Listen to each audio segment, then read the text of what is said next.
Tayo po'y lumuhod para sa panalangin. Banal at dakila naming Ama, ang tahanan mo'y nasa langit. Maraming salamat o Lord sa gabi na ito na kami ay iyong muling pinagsama-sama upang kami po ay magpasalamat at magpuri sa iyong banal na pangalan. Andito po ang iyong bayan, Ama, nagluhod upang ialay ang aming sarili. At ikaw lang po ang aming haharapin sa mga oras na ito, Ama. Hinihingi po namin ang iyong presensya na pangunahan mo po kami, Lord, sa gabi na ito, sa aming programa, hanggang sa matapos ito, Lord. At maraming salamat din po sa lalaki na iyong pinadala upang magbigay ng iyong mensahe sa katauhan ni Brother JB Sanidad. Pangunahan mo po siya, Ama. Kayo po ang mangusap sa kanya na ang mga mensaheng kanyang sasabihin ay nagbumula lamang po sa iyo. Maraming salamat o Lord. Gabayan kami sa gabi na ito at aming hinihingi ang inyong kapatawaran sa amin. Patawarin kami sa aming mga kasalanan, sa isip, sa salita o sa gawa. At aming hinihiling, ito po ay aming hinihiling sa matamis na pangalan ni Jesus. Amen.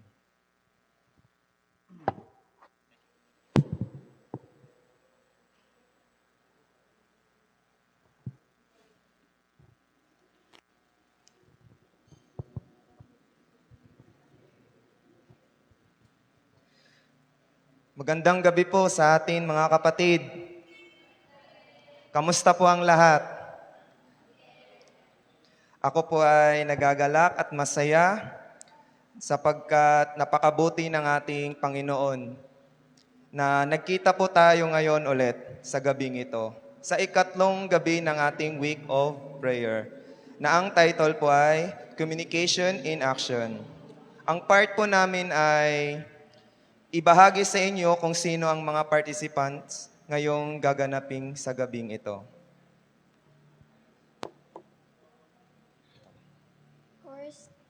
Chorister, Devorah Alday. Opening prayer, Brother Francis Tolentino. Message in songs, Sister Ashley Ganoria. Speaker, Brother J. Benedict Sanidad. Family Life Facilitators, Alday Family. Closing prayer by speaker. Nawa ang ating worship ay pagpalain at may ang kasamang katahimikan at kabanalan.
Ang salita mo'y ilawan sa aking mga paa at liwanag sa aking landas. Puso ko'y umaawit ng labis na ligaya pagkat si Kristo ang kasama ko sa tuwina.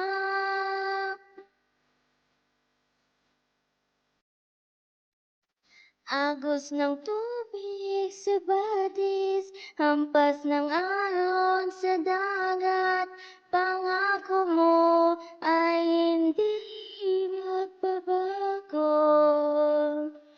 Bulaklak man ay malalanta, langit at lupa'y mapaparang, salita mo ay hindi magbabago.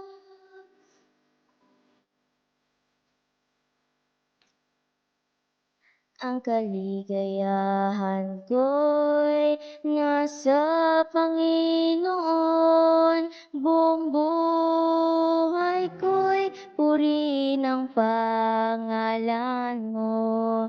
Nais ko ika'y sundan, kamay ko ay hawakan, upang makamtan ang buhay na walang hanggan.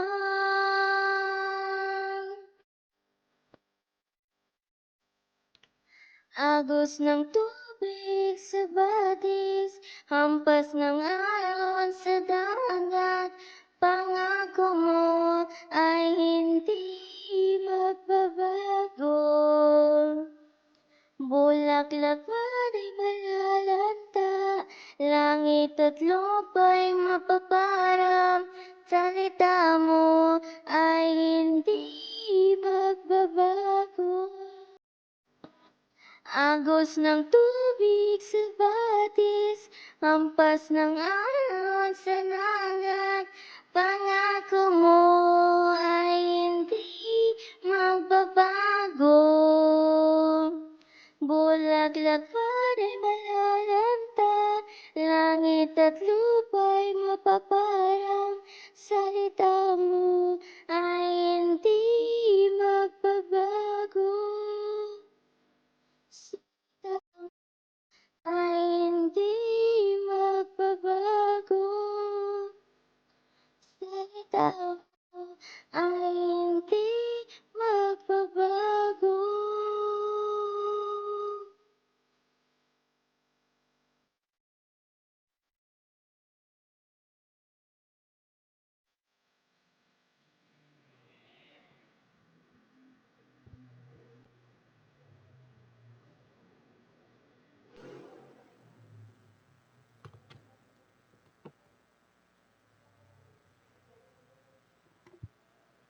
Ayan po, Happy Monday. Ay, masabi ko pa, munti ka pa masabing Happy Sabbath. So, Happy Week of Prayer sa inyo mga kapatid.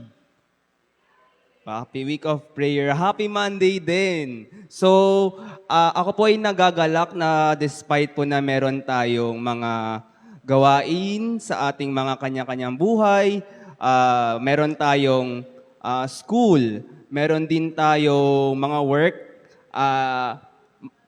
tingin ko naman marami-rami naman tayo nandito. So, sino pong nakakompleto na so far ng day 1, day 2, at day 3? Taas po ang kamay. Ayun! Si sister. O, kayong dalawa ba? Ayan. So far, meron tayong dalawa. So, sana makompleto nyo hanggang day 1, 2, 3, 4, 5, 6, 7, 8. 8 ba? Yeah. Hanggang day 8. So, nag-start kasi tayo Saturday night. Tama ba? Saturday night. So, this is our day 3. So, nasa yung pointer? Yan ba yung first slide?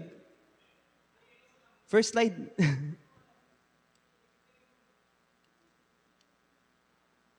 Ay, sorry. Sorry po, may technical.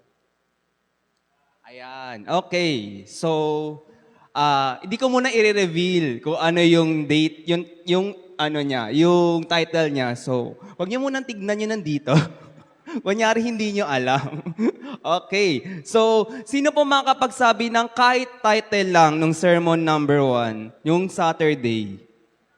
Ayan, si Brother Rainiel.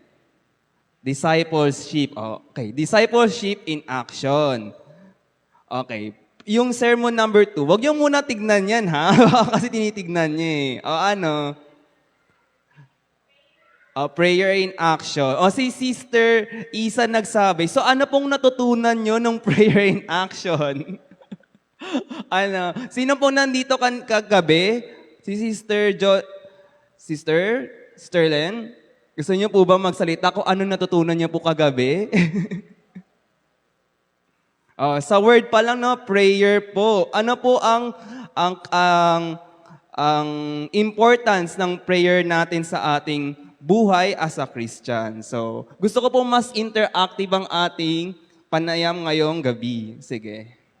Okay. Sige. Ay, wala ba? Naku, wala. Ay, sige. Ayan, basahin ko na lang yung notes, may notes. Hello. Ayan, sabi po dito is, prayer is not the last option, it is the first response. So as a Christian, prayer po is very important. Kasi kung nag-pray tayo, hinahayaan natin yung Panginoon na siya yung gumawa sa life natin. Sabi daw, prayer is the first option. So tama nga naman po yung sinabi ni sister, no, na siya po na yung prayer po natin ay yung pinaka-first na option natin, hindi yung last. So, example po niyan ay si Jesus Christ. Nasabi po ata to kahapon na siya yung pinaka-dependent. Example of being a fully dependent sa ating prayer. So, yun talaga yung pinaka-vital. So, bago tayo magsimula, ayan, overview ko aning kahapon. So, bago tayo magsimula, tayo po ay manalangin muna. Let's pray. Ama namin banal sa kataas-taasan ng langit, salamat po na binigyan niyo po kami ng isang araw na magandang gabi ito. Ito na kami po ay nagkatipon-tipon sa bahay sambang ito upang gawin po ang aming week of prayer. Nawa po ay nire-request namin ang iyong presence sa panahon ito, sa oras na ito, as we listen and reflect to your words po.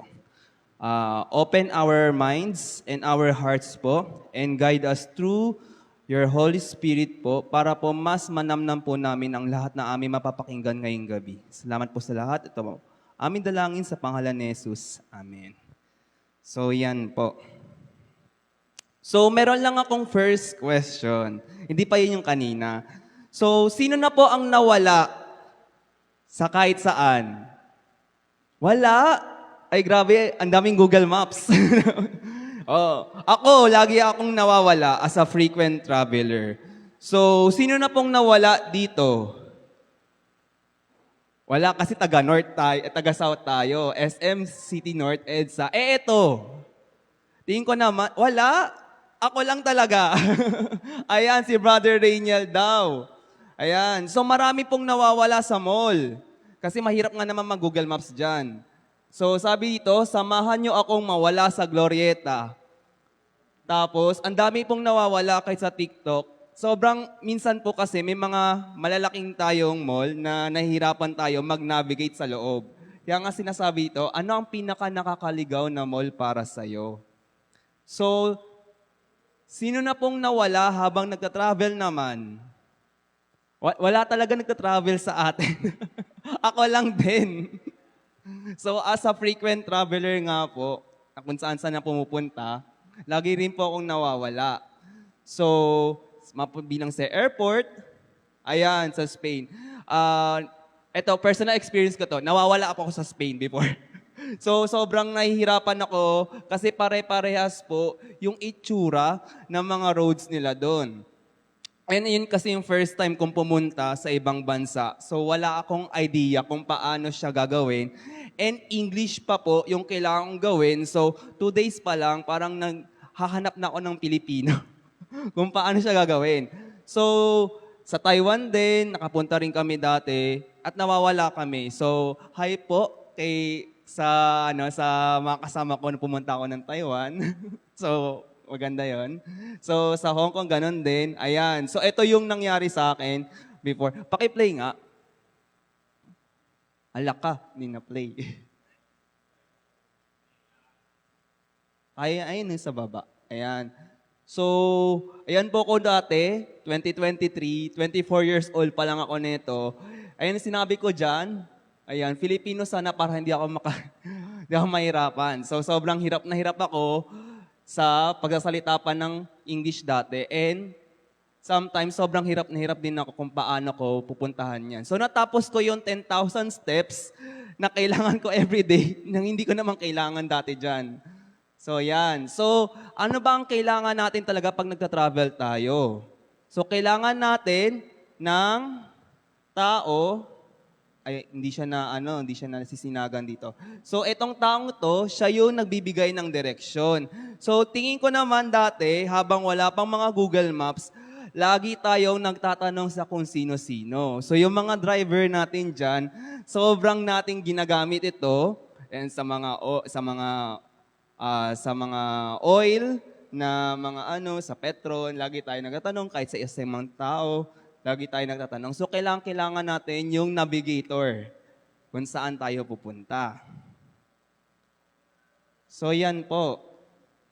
So, imagine niyo po kung sa kagubatan naman kayo. So, ewan ko kung may nag-hiking dito. Ako lang ata din. So, sama na kayo sa akin next time. So, lagi ko tong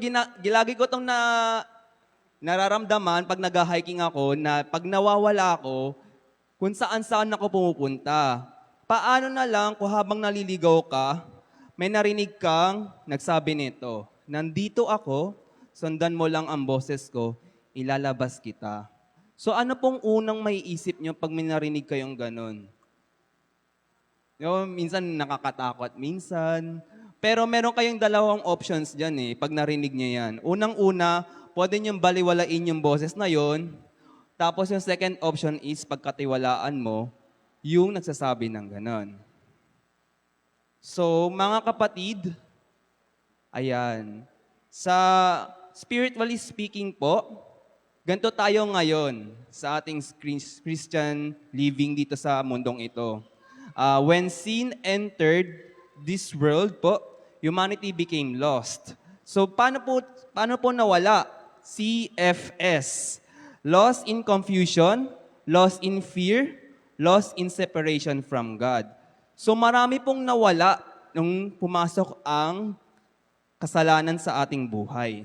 So wag po tayo mabahala kasi meron pangako ang ating Panginoon. Yan ang sabi nga po, hindi tayo papabayaan ng Diyos kung tayo ay maniniwala sa Kanya.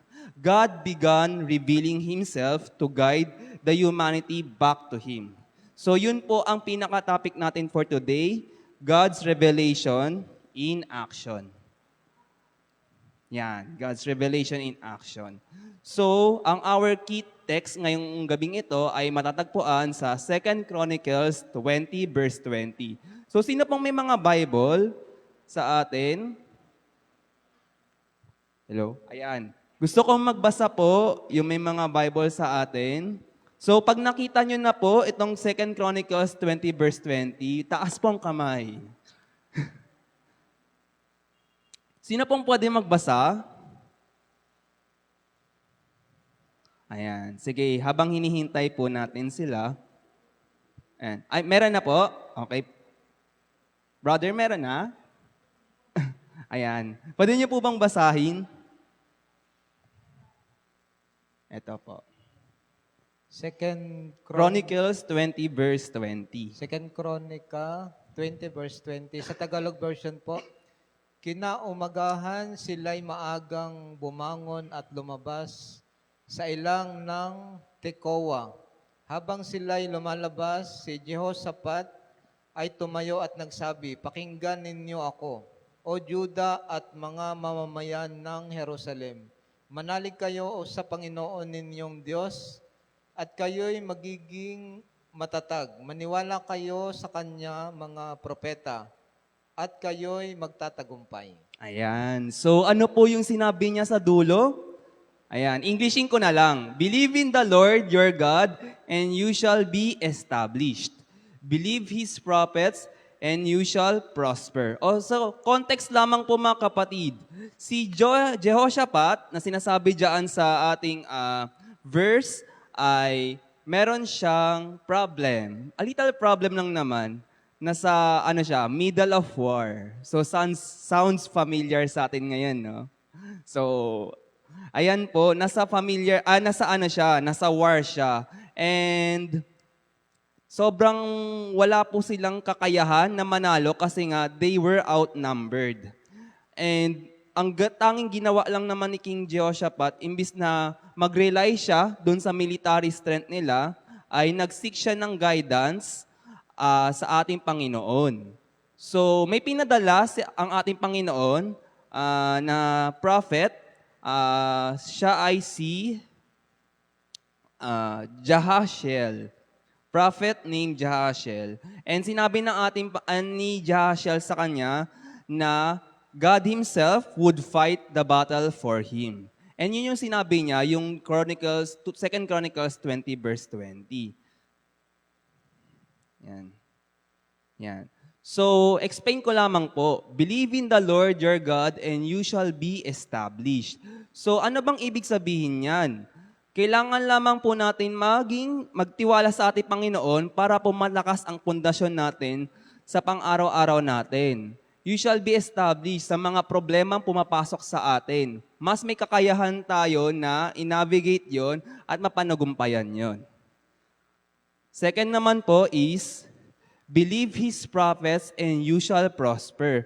So, ibig sabihin po nun, kapag papakinggan po natin ang mga mensaheng pumapasok sa atin, maging tao man to, or mga bagay mga nakikita sa atin, magkakaroon tayo ng direksyon sa buhay. So, yung nakikita natin kanina na in-check, in-check siya dyan, ay ang ating Panginoon. So, hindi talaga yan yung Panginoon. So, ano lang yan, representation. Na siya ang nagna-navigate kung saan man tayo pumunta. So, yan. Yan lang naman ang tanong sa atin. How does God reveal Himself to us? Paano siya nakikipag-communicate sa atin? So, meron lamang akong ibibigay na 4 na ways kung paano siya makipag-communicate. So, pasok tayo doon sa isa. God's self-revelation. Yan. So, papasok muna tayo sa first na nangyari sa Bible, which is yung Garden of Eden. Dati naman po, di ba, si Adan and Eve, kaya niya makipag-communicate sa ating Panginoon, di ba, directly. So, hindi natin alam kung paano nangyari yon kasi syempre, iba na yung panahon natin sa panahon nila ngayon. Yung pumasok yung scene sa ating mundo, yung nagkasala si Adan at Eva, nagbago na po yung lahat, di ba? So, ayan. So, Genesis 3 verse 8 to 10. So, sino pong makakapagbasa?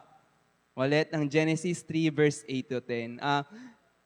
Hinayaan ko po talagang hindi ilagay sa lahat yung sa PPT sa PowerPoint natin para lahat tayo ay magbukas ng Bible. So, sino pong makakapagbasa? Genesis 3 verse 8 to 10. Ayan, si brother po. Ayan, pwede pong pabigay.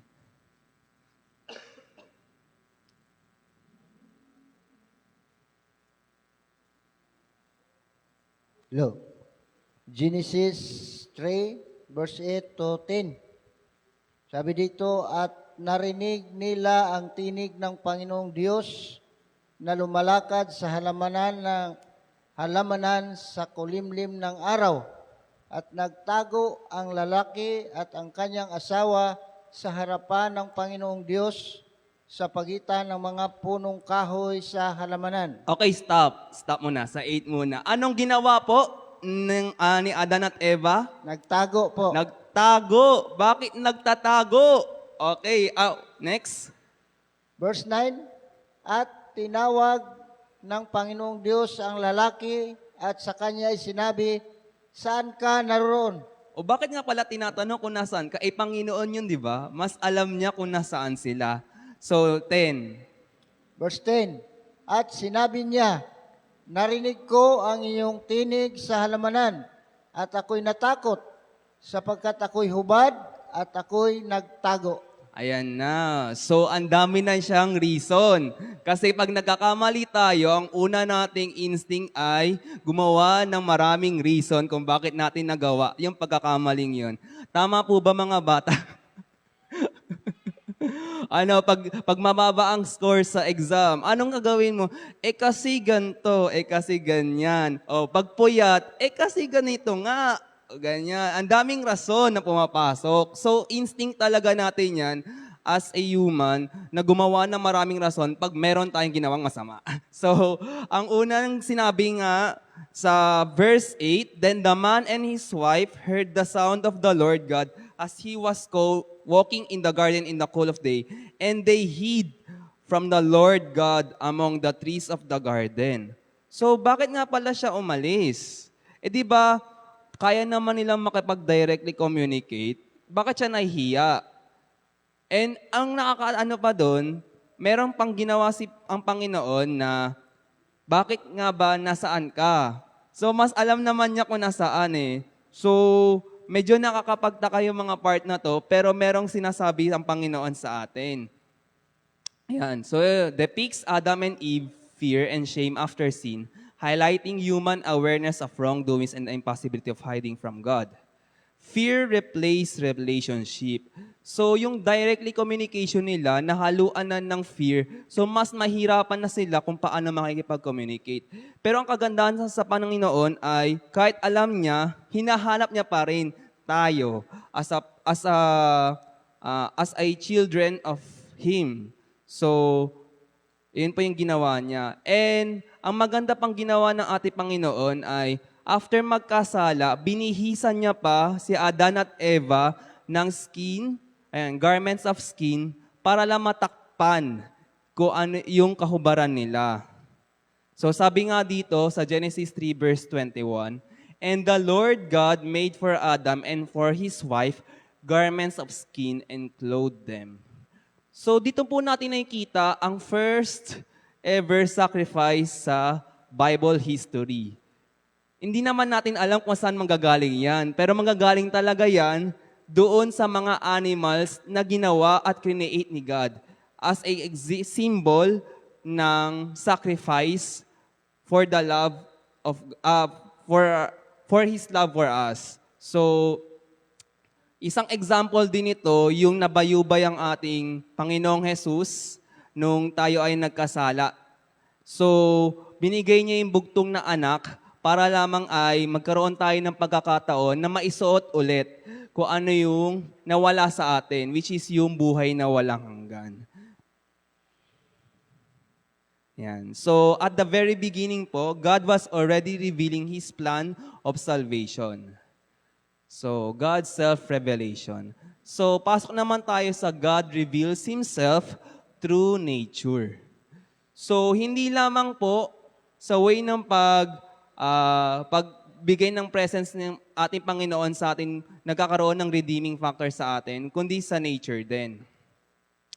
So, may kita naman po natin sa ating mga nakapaligid sa ating dito. Well, hindi lang dito, pero kung pupunta kayo sa nature or sa kahit saan, na exactly precise yung mga binigay ng Panginoon sa atin. Sa nature, ano ba yung mga kailangan natin? Kung paano ginawa ng Panginoon ang iba't ibang bagay sa mundong ito. Yan. So sabi nga po ni Ellen White revets this point when she states the nature and revelation alike testify of God's love. So kung makikita nyo po ang nakapag-iligid sa atin, lahat yan kailangan natin, kahit yung maliit na bagay o yung malaking bagay. Tingin po kayo sa kaliwa nyong katabi. Kaliwa. Kaliwa. Saan ang kaliwa? Okay, sa kanan naman. Sa likod.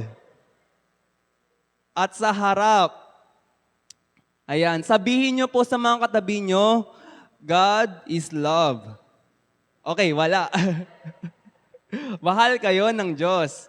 Ayan. So, doon pa lamang po makikita natin sa mga katabi natin na pinagpapala na sila ng Panginoon. So, hindi lang po nakadepend ang ating pagre-reveal sa nature, sa mga trees, sa oceans, kundi sa mismong mga nakikita nyo sa paligid, sa loob ng pamilya, sa loob ng tahanan natin, sa loob ng church, makikita nyo kung gaano tayo minamahal ng Panginoon. So all testify to the tender fatherly care of our God and to His desire to make His children happy. So, may ipapanood po ako sa inyo. Ito ay isang clip. Actually, sa Young Sheldon. Hindi ko lang sure kung familiar kayo sa sitcom na yon. Actually, it's a spin-off. At meron silang episode na sobrang namangha ako. Hindi ako pala nood ng ganito, pero talagang nakita ko siya at sobrang namangha talaga ako. So, pwede po bang i-play natin? Faith means believing in something you can't know for sure is real. And right now, I am struggling with that. So you don't believe in God anymore? That isn't something for you to worry about. I need to figure this out myself. Can I help? Maybe I could provide a fresh perspective. I don't think so, baby.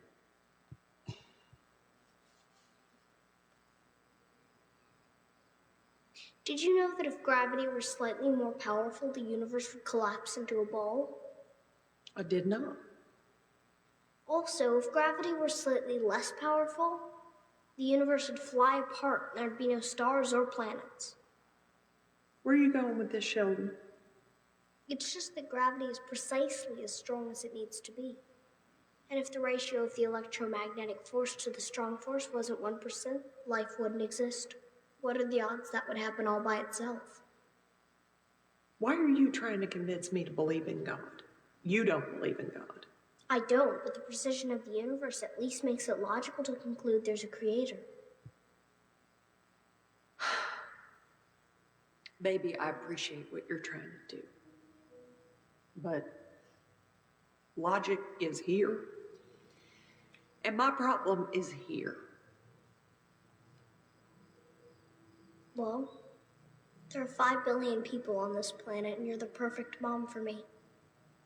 What are the odds of that?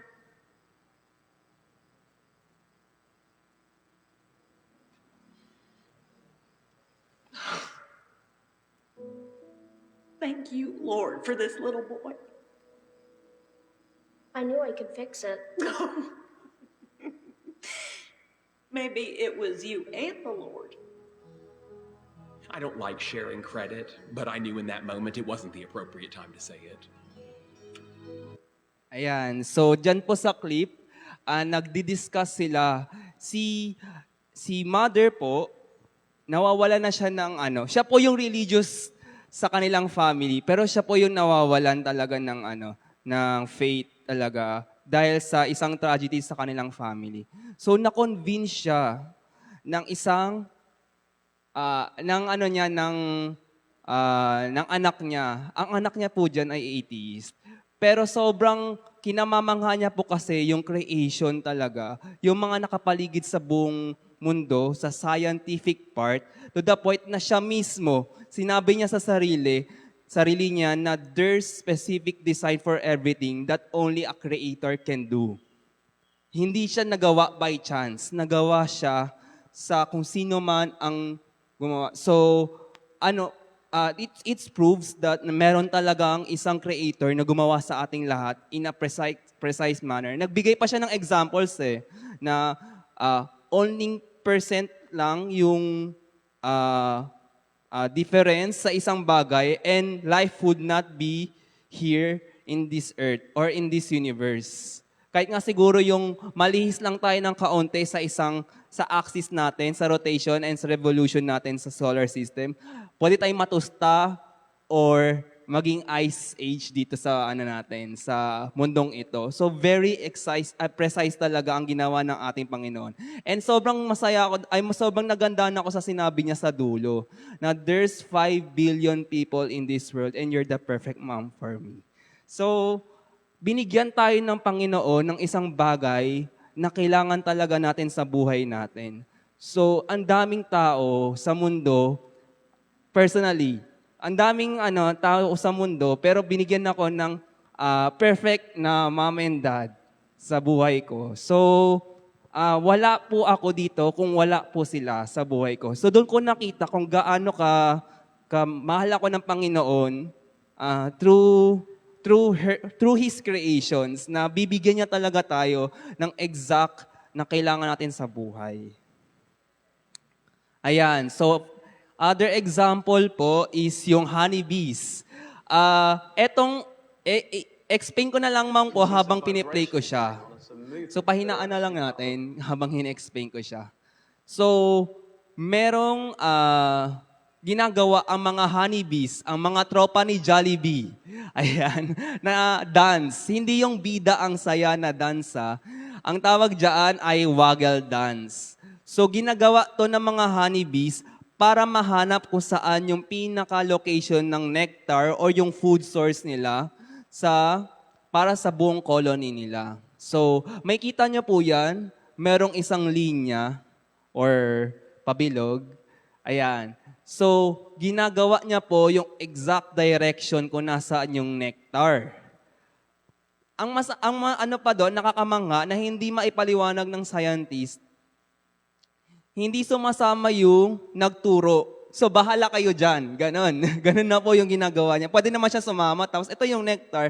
Pero hindi nila ma-explain kung bakit pag gumagawa ng waggle dance ng mga honeybees na to, tapos sila rin naman yung pupunta doon, parang ang weird sa kanila sa part na yon. Ayan, tinuturo niya kung saan yung exact positioning in degrees, kung titignan, ayan. So, 5 degrees daw, papunta doon sa itsura sa path ng sun. Ayan. Tapos, kung gaano kadami yung ikot niya, yun yung distance. So, sige na, na natin. Exit na. So, yun lamang po yung mga examples na pwede nating maipasok sa onting examples. Kasi I'm sure marami pa naman tayong examples na kahit mismo ang siyensya, hindi talaga ma-explain, kundi ang ating Panginoon lang makapag-explain. At I'm sure naman kapag nasa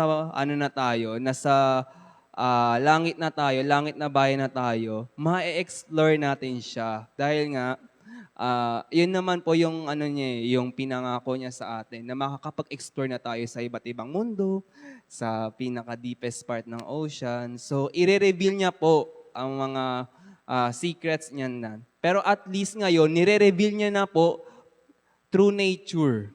Yung lahat ng mga bagay na ito, masabi lang po sa ating mga buhay na meron tayong Panginoon. So, next way naman is yung God's special revelation through prophets. So, another way of communicating din ng ating Panginoon is through prophets, yung mga sa biblical times, yung mga nag-share ng prophecies ng ating Panginoon.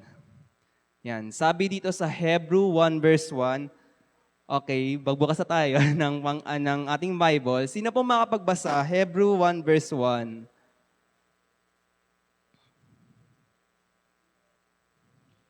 Sino po?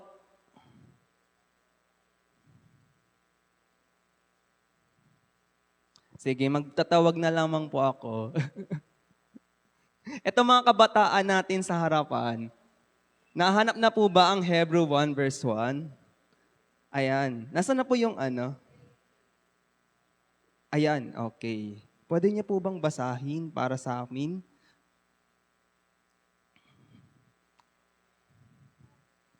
Meron na ba? Hello. Hebrew 1 verse 1 says, God, who at sundry times and in diverse manners spake in time past unto the fathers by the prophets. Ano daw sabi? God spoke to our fathers through the prophets. So, Numbers 12 verse 6. Sige, kayo na. Nandiyan na rin naman kayo. Numbers 12 verse 6. Ayan. So, explaining ko lamang po, yun nangyari sa Hebrew 1 verse 1. So, throughout history, may kita naman po natin sa ating Bible na marami na pong pumasok na prophets at ipinalaganap kung ano ang gustong mensahe ng ating Panginoon sa bayan niya at sa ibang mga nakakasama ng bayan niya. So Numbers 12 verse 6. Number 12, verse 6 says, And he said, Hear now my words. If there be a prophet among you, I, the Lord, will make myself known unto him in a vision, and will speak unto him in a dream. Okay, ang sabi, if there is a prophet among you, I reveal myself to him in visions and dreams. So first example po mga kapatids ay si Daniel at yung prophecy niya. So alam naman natin kung ano yung sinabi niya sa panaginip ni Nebuchadnezzar, right? Yan. So, yan po yung panaginip. Pero di tayo dyan magfo-focus, kundi kung paano ni-reveal ng ating Panginoon yung prophecy sa Kanya. So, gusto ko pong mabasa nyo to, siguro sa mga bahay nyo na kasi mahaba siya. Daniel 10 verse 4 to 19. So, nagkuha lang ako ng ilang parts or ilang verses sa Daniel 10, 4 to 19. So, meron po ba makakapagbasa ng 7 to 9 hanggang 11? Ang saya no, ang dami nagbubuklat ng ating ang ating Bible ngayong gabi. Ayan na si Sister Isa. Ayan. 7 to 9 tapos 11. And 11. Daniel 10 verse 7, And I, Daniel alone, saw the vision, for the men that were with me saw not the vision. But a great quaking fell upon them, so that they fled to hide themselves. Verse 8, Therefore I was left alone, and saw this great vision, and there remained no strength in me, for my comeliness was turned in me into corruption, and I retained no strength. Verse 9, Yet heard I the voice of his words, and when I heard the voice of his words, then was I in a deep sleep on my face, and my face toward the ground. Verse 11, And he said unto me, O Daniel, a man greatly beloved, understand the words that I speak unto thee, and stand upright, for unto thee am I now sent. And when he had spoken this word unto me, I stood trembling. Okay, so yan.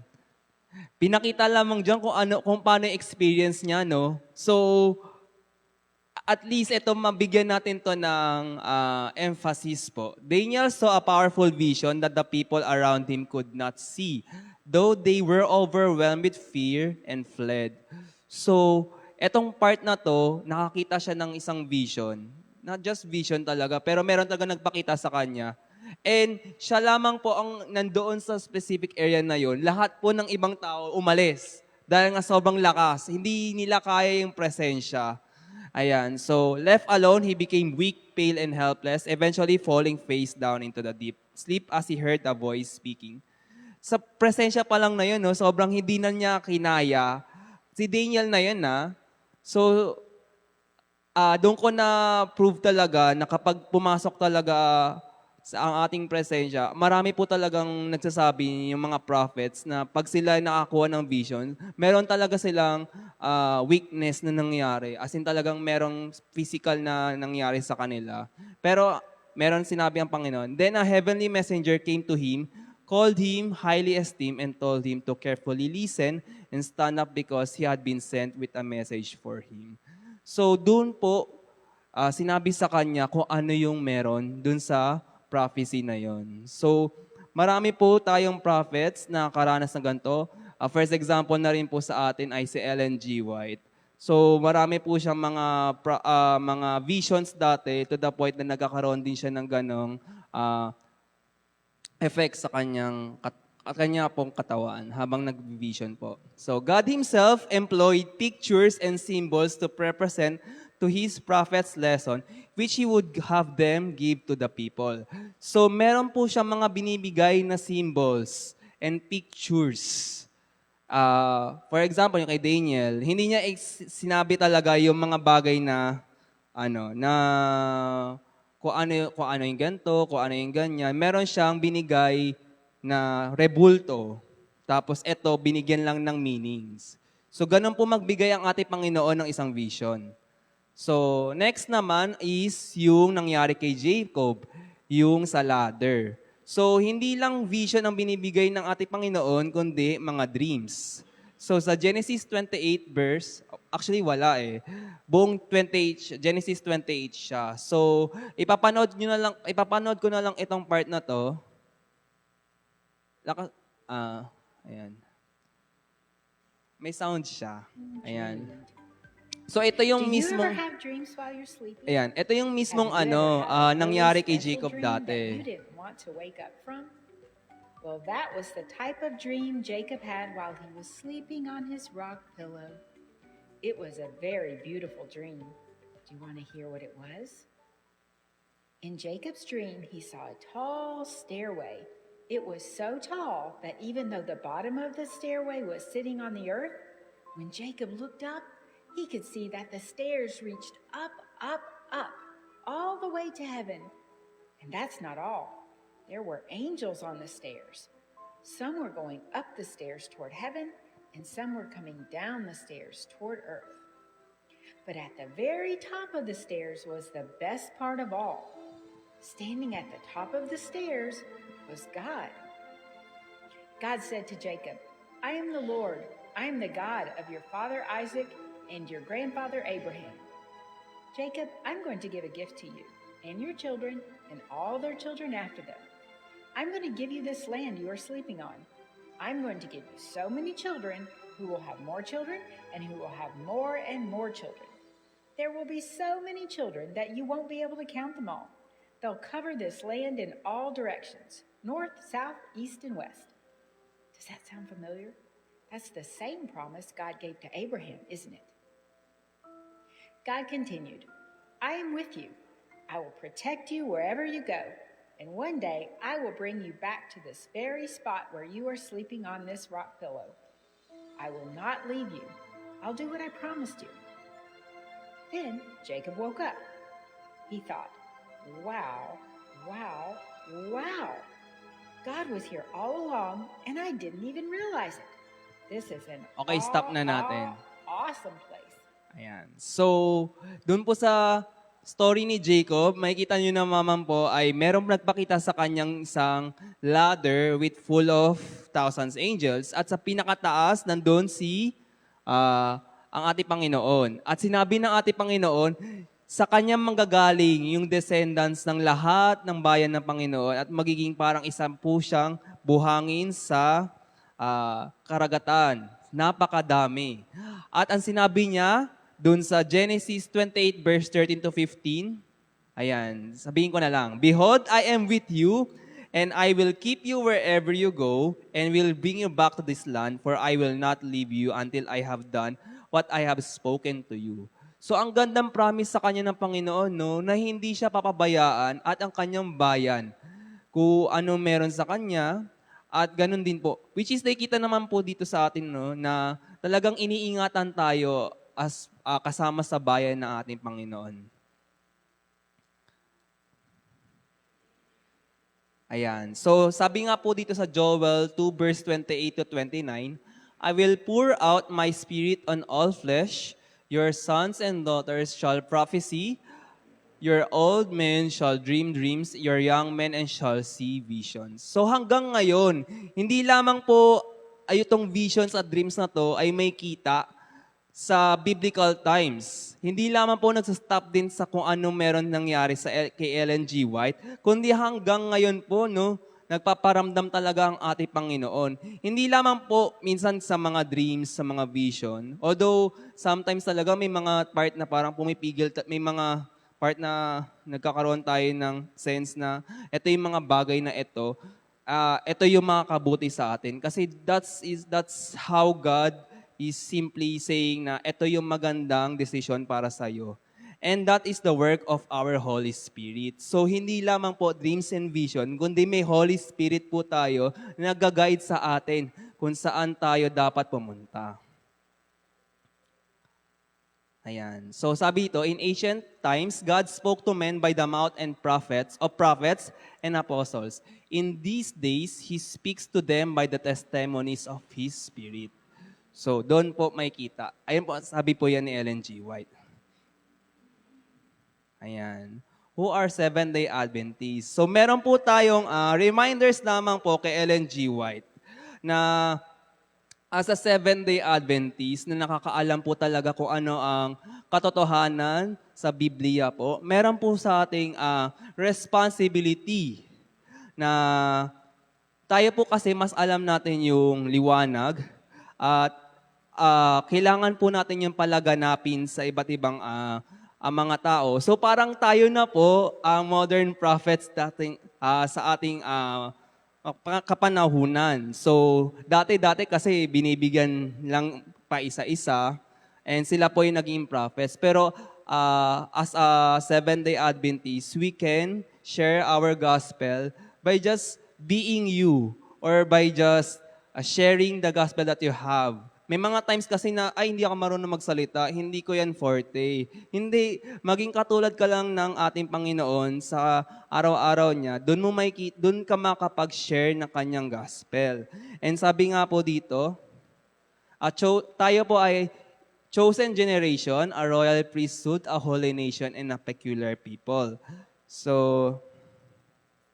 ayan, tayo po ang representative ng ating Panginoon. At kailangan po natin yung pangalagaan, yung name na yon. So, ang sabi po ni Merlin D. Burt, isa po siyang church historian, professor, and a leader of Adventist research. So, ito yung mga na-research niya before. Ang visions ay hindi lamang basta simple images. They are often dynamic scene, symbolic representation of people, places, and events of past, present, or future. At minsan, inuulit-ulit hanggang maunawaan ng prophet ang meaning. So first example po dito is yung nangyari sa, hindi ko mabasa, sa Review and Herald Fire. So isa po itong building nung kapanahunan po ni Ellen G. White. Ito yung kanyang sinabi, I was trying to warn the brethren. I wrote day and night. In the visions of the night, it was represented to me that a sword of fire was drawn over Battle Creek. And in the daytime, while my pen was in my hand, I lost consciousness and it seemed as if this sword of flame were turning first in one direction and then in another. Disaster seemed to follow disaster, because God was dishonored in the devising of men to exalt and glorify themselves. So, ayan po, binigyan niya sa kanya yung warning, pero ang dami pong ginawa talaga ni Ellen G. White pero hindi siya pinakinggan. Soon, nangyari po yung kinakatakutan nila, pero binibigay po itong mga warnings na to na ating Panginoon, hindi lang po masabi ni Ellen G. White na, wow, may vision ako. Mas malakas ako sa inyo. Hindi yun. Para sa mga prophets na ito, itong mga visions na to at dreams na to ay isang warning, isang guide po, at isang correction po para ilapit po tayo sa ating Kristo. So mahalaga po ang prophet sa atin para i-reveal po ni God sa kanyang bayan at sa mga hindi pa nakakakilala kung sino siya. Ayan. So last po natin is revelation through the illumination by Holy Spirit. Ayan. So meron lamang po akong babasahin. So may time pa ba? May time pa ba tayo? Sige, iaano ka na lang yung John 16 verse 7 to 13. So ito yung sinabi sa John 16 verse 13. When He, the Spirit of truth, has come, He will guide you into all the truth. At sabi dito sa 1 Corinthians 2 verse 9 verse 12, the Spirit searches all things, even the deep things of God. So paano tayo nagbabasa ng Bible po? Binabasa lamang po ba natin to tapos okay na? Masabi lang nakakomplete tayo ng isang chapter or isang book. Before, dapat po tayo ay, bago tayo magbasa ng Bible, kailangan po natin isik yung guidance ng ating Holy Spirit para mas maintindihan po natin siya. Doon nakikipag-communicate ang ating Panginoon pag naiintindihan natin through Holy Spirit. So, reading the Bible is not enough. You have to ask for His guidance. Ayan. So, habang ginagawa ko ito, naisip ko na naman itong mga nangyari sa akin nung college. Sometimes kasi tinitignan ko rin kasi yung nangyari ng college ako. Tapos tinitignan ko rin kung ano yung nangyari sa buhay ko ngayon. It was 7 years ago kung kailan to tinake yung mga pictures na to. And napapaisip ako sa mga nangyari na did I live up to His expectation? Yung taong yan. Yan. Ako yan yung dati. Ang payat. So, etong mga bagay na nangyari sa college ko, sinasabi lang sa akin ng Panginoon na ano lang siya, first level, para maiano sa akin, maihanda ko sa tunay na realidad ng ating buhay. No? So, dati ang problema ko lang is kung paano ikikip yung Sabat, which is napanagumpayan ko siya. So, after nun, akala ko yun na yung pinakamahirap. Nagkaroon na ng ibang mga problems, financial, nagkaroon na ng problem sa health ko, sa career. So sobrang dami niya nangyayari talaga sa buhay ko ngayon na minsan napapaisip ako, kaya ko pa ba? Kasi minsan hindi ko alam kung tama yung mga binibigay na desisyon na nilalay sa akin. Minsan nakakalimutan ko ang Panginoon na, ay meron pala tayong Panginoon. Personally kasi minsan nakakalimutan ko talaga na kailangan ko talaga yung strength ng Panginoon ng manggagaling talaga sa Kanya. Hindi manggagaling dapat yun sa akin kasi minsan nagkakaroon ako ng maling mga desisyon. So, last year nga meron akong problem na sobrang nahirapan talaga ako. To the point na hindi ko alam kung paano ko siya tatapusin or paano ko siya papanagumpayan. And very, naman siya na binadala niya, wala si Pastor Lito So, nagpapasalamat ako kay Pastor Lito, kay Ma'am Alma din, na pinadala siya ng Panginoon, pinadala silang ng Panginoon para ma-resolve yung aking problema. Kasi sobrang hirap niya talaga. And doon ko na pag-iisipan talaga na mahal pa pala ako ng Panginoon talaga. Kasi may mga times na hindi ko alam kung nandyan pa siya. Sobrang hirap niya kasi talaga. So, may mga times na etong mga moments na to na hinahayaan ng Panginoon na bigyan tayo na napakahirap. Kasi sabi nga, di ba, sa 2 Chronicles 20 verse 20, believe in the Lord your God and you shall be established. Hindi ibig sabihin na tayo ay nasa Panginoon na ay wala na tayong problema. Actually, yan na yung mga may hirap na problema na dapat tayo ay very, maano tayo sa mga problemang ito, very established na kaya natin siyang mapanagumpayan. Ayan. So,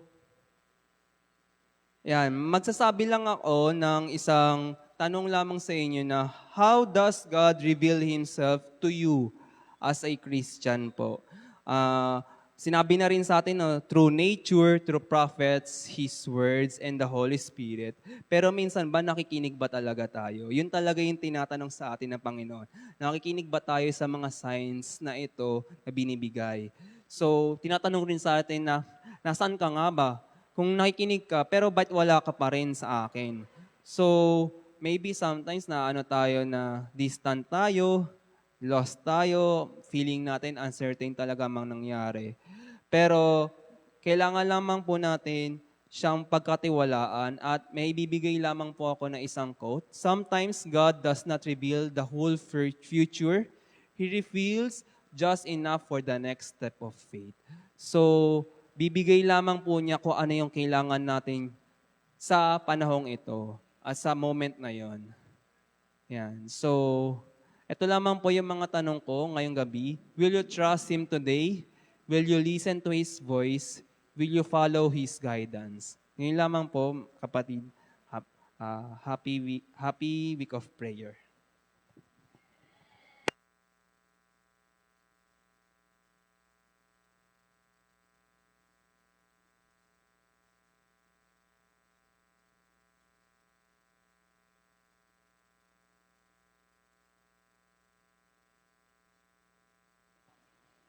Ayan. Maraming salamat, Brother JB, sa iyong napakagandang mensahe sa gabing ito.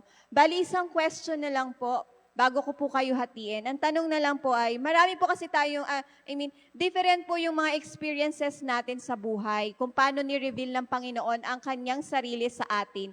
Ngayon, iyon na lang po yung ating isi-share sa ating magiging ka-groupmates kung paano ni-reveal ng Panginoon ang kanyang sarili sa inyo. O mag-share kayo ng experience nyo na kung saan naramdaman nyo, nakilala nyo ang Panginoon. Kung paano niya na-reveal ang kanyang sarili sa inyo. So hatiin na lang po natin yung ating mga kabataan. Dito na lang po kayo sa harap. Pwede po ba? Dito kayo sa harap, mga kabataan. Sama-sama po kayo dito sa harap. Kayo dito kayo, mga kabataan sa harap. And simulan po natin dito kay Sister Violi hanggang kay Elder Jerry. Elder Jerry, kayo na po manguna dyan. At dito pong side, Brother Jonathan, ako na lang po dito kasama ni Brother Francis. Ako na lang po dito sa mga kabataan. Atin pong pagnilay-nilayan, and after po nun, tayo po ay mag-pray po sa ating group. Thank you po.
For our closing song, let us sing the first three stanzas of Trust and Obey in hymn number 403, 403. Let us all stand.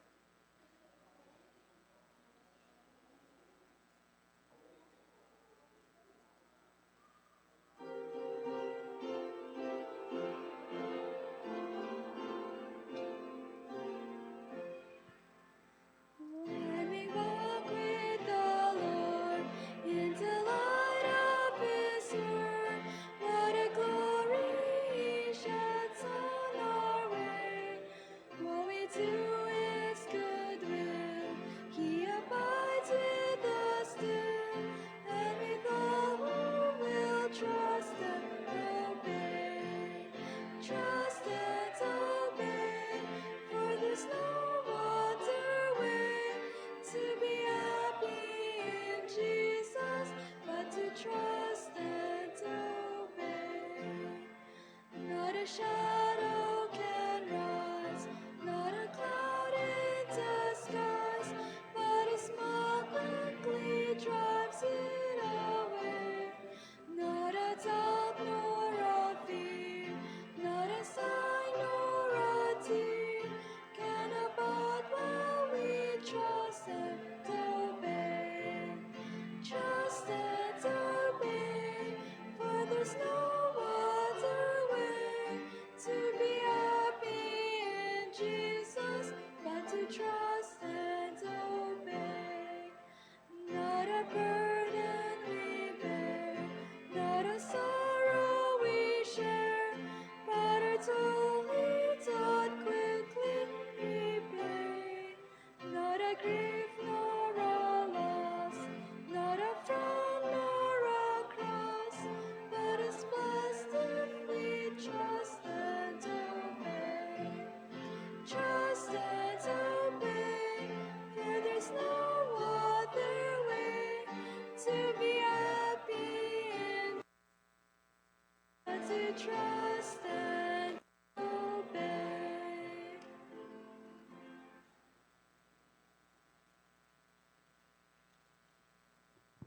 Let's pray. Our Father in heaven, thank you for your word and for revealing yourself to us. Help us listen to your voice and to trust your guidance in our lives. Forgive us if we are drifting apart from you. Draw us back to you, O Lord, and continue to help us in our minds and in our hearts through your Holy Spirit. This we ask in our loving name of Jesus. Amen.